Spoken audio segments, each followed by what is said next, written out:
Hello, welcome to my event diaries. I'm Antolushala, and I'm excited to bring you new episodes each time. So, welcome. Now, today is going to be very brief. I just want to talk about an aspect of food.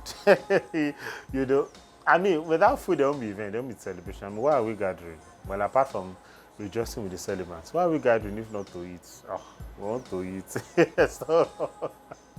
All right, so now a common practice these days, as it should be, is that uh, the vendors and the drivers and the security guys, everybody involved with the events, everybody working with the events, will provide food for them before the event starts because they are the ones working and everything. But vendors' food is why is why what I'm talking about, and I think you should do it. And some people say no, they will eat part of the Kenija, or no, they will eat later. No, please. Make food for the vendors, provide food for the vendors, and in all you're doing, make it nice. Don't say because vendors food mostly come in takeaway packs, and everything, you just say please just do rice and then put one meat. Then no, they are human beings as well. Make vendors food and make them nice. I mean, if it's beef or chicken, whatever you're going for, make it two or a very big one. We all know what the company is saying, talking about, but make the food nice in volume and quantity. Also, do not forget to add drink and add water to it for them. But this video is all about telling you why you should make vendors food, or why you should make provision for vendors food. Let's go. Now, when you provide vendors food, all the vendors eat it before the event starts. One thing it does, first of all, is to take attention off the main meal, because you do not want your event started. We're scrambling to make sure all the guests eat, and this happens at every event, no matter the class of the event.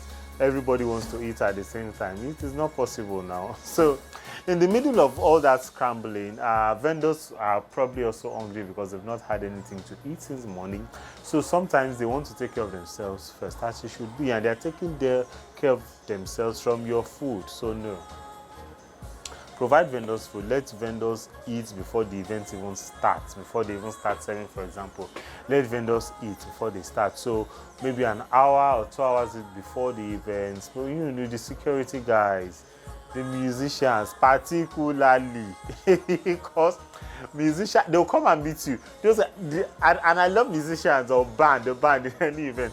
They will send their manager to come and meet you, ban food, because they should eat before they start. And sometimes I've seen situations where they refuse to start playing because they have not eaten, and are delaying an event because band people are eating. So you want to avoid them. Provide some 20-something packs of food for them. They're always 20-something.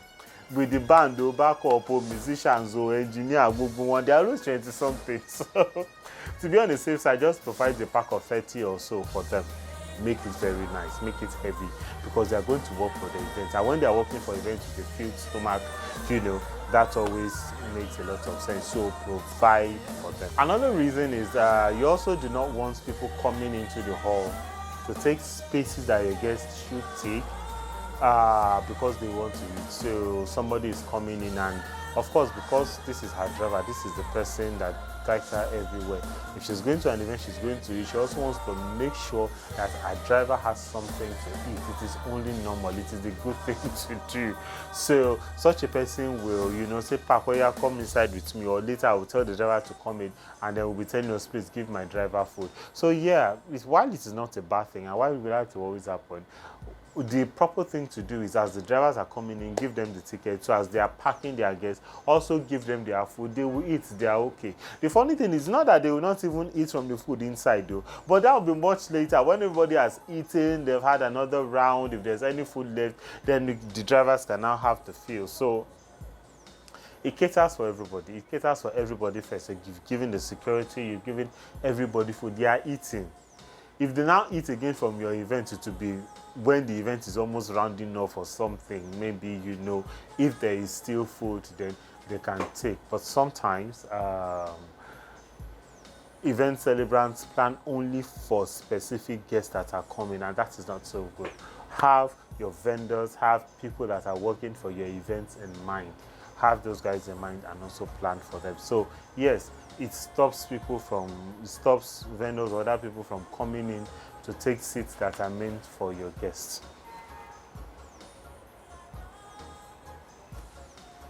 Now, the last but not the least of the point is that it allows vendors to concentrate on your guests first of all. So when the people that are serving the food have already eaten, you have given them food first of all, even the drinks guys, they have eaten first of all.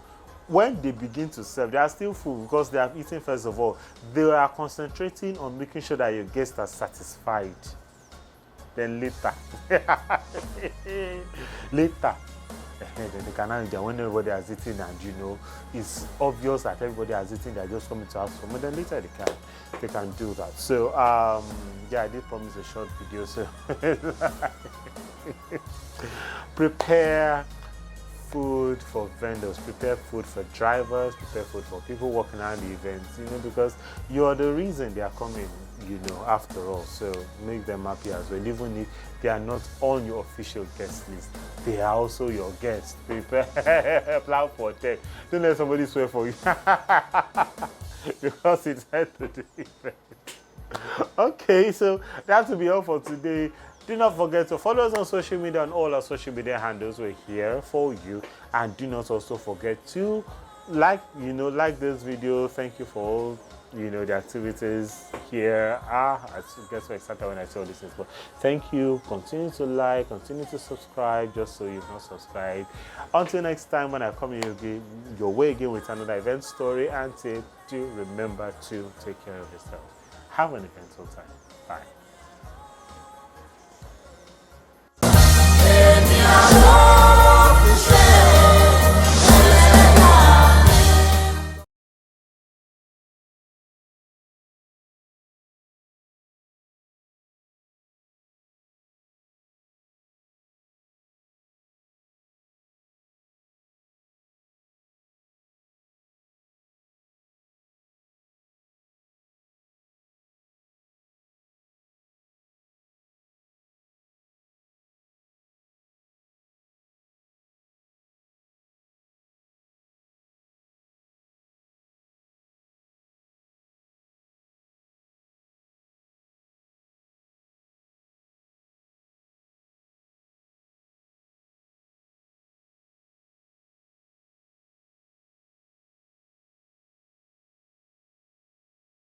Today's the day to tell my liar planner on fire, or liar planner pants on fire. Sorry, liar planner pants on fire.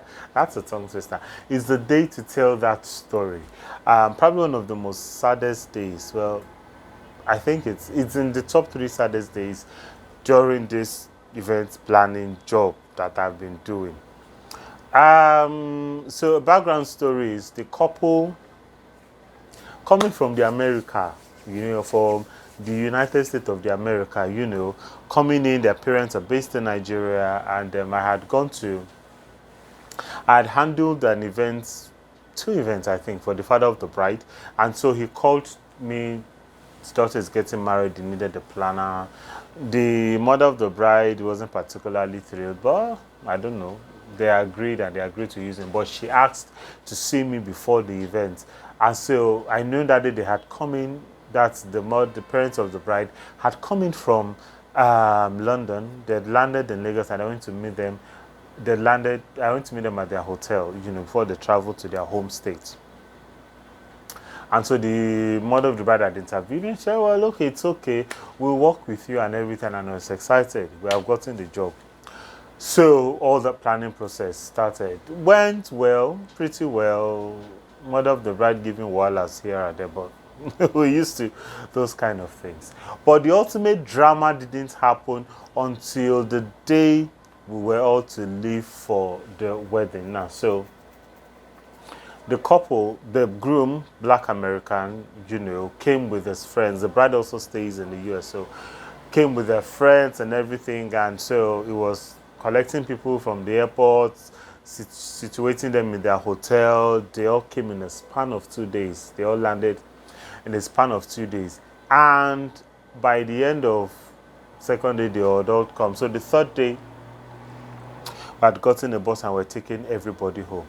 Now, the bride's father's last visit to Lagos, he had bought his cap and then the gele for the mother, for his wife that they were going to use during the traditional marriage rites. And then tailors were not taking it because it was last minute. It was just few days to the wedding, and I tell, okay, I know a tailor, I'm going to give it to my tailor. And it's gele, just sew the gele, and then the cap, he chose his design. I went to my tailor did it, delivered, I collected it. So the very morning we're to leave for their home state, one of the southwest states, all of us, photographer, the bride and her friends, the couple and their friends, everybody, well, living together in a convoy. I remember that downstairs I had held it, but because so many things were happening at the same time, and I thought the safest person to give that kind of a thing to would be the bride. So we're at the hotel lobby when I handed it over to Ben. I said, this is for mommy and daddy. I do not want anything to happen to it or me dropping it or forgetting it. So I'm giving it to you. Please keep it. I'll collect it when we get, home. And then she took it from me. Of course, where she will put it, I don't know. But, well, bags were packed in the boot and in the bus already and everything. And so we left. This was a Friday. This was a Friday. The event was a Saturday morning. So the engagement and then the reception. The engagement, the joining, and the reception, I think. So it got to that Friday night. Then the mother of the bride had asked me for the gele and the cap for her husband, because of course I was in the following day. It is with the bride though, please tell her to send the driver with her with it or something, because I was handling something else. So it is with the bride. And so they called the bride and asked, and the bride refused. And the bride said, I didn't give you care. I gave this thing to you now. He said, no, I didn't give it to her. Okay, we're at the hotel lobby. This is where I was standing. This is where you were standing. I described, she maintained that I didn't give it to her, that I was telling lies. And of course, she's the bride. It's a day, or it's a time for celebration and everything. They didn't believe me. It was her they believed. So if the bride said you didn't give it to, who did you give it to?